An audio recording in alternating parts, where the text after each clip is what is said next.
MLC ఎన్నికల ప్రచార జోరును పెంచిన బీజేపీ, కాంగ్రెస్.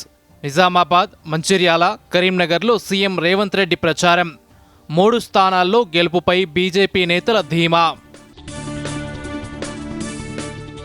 19వ విడత కిసాన్ సమ్మాన్ నిధులు విడుదల. 22,700 కోట్ల రూపాయలు రైతుల ఖాతాల్లో జమ. ప్రపంచంలోని ప్రతి వంటగదిలో భారతీయ రైతు ఉత్పత్తి ఉండాలని పిలుపు.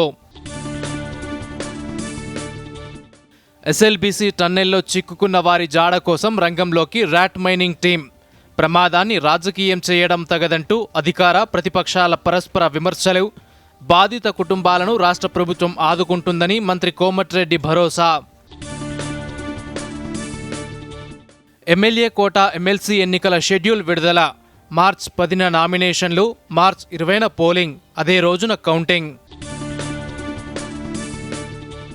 గువాహటిలో అట్టహాసంగా జుమోయిర్ బినందిని వేడుక.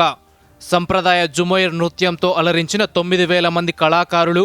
ఈశాన్య రాష్ట్రాల వైవిధ్యతను ప్రపంచానికి చాటే బ్రాండ్ అంబాసిడర్ తానేనన్న ప్రధాని.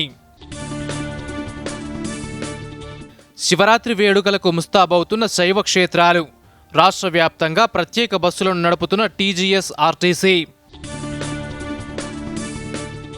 ఛాంపియన్స్ ట్రోఫీలో న్యూజిలాండ్కు గట్టి పోటీ ఇస్తున్న బంగ్లాదేశ్. కివీస్ ముందు 237 పరుగుల విజయ లక్ష్యం. 100 పరుగుల్లోపే 3 వికెట్లు కోల్పోయినా నిలకడగా ఆడుతున్న న్యూజిలాండ్.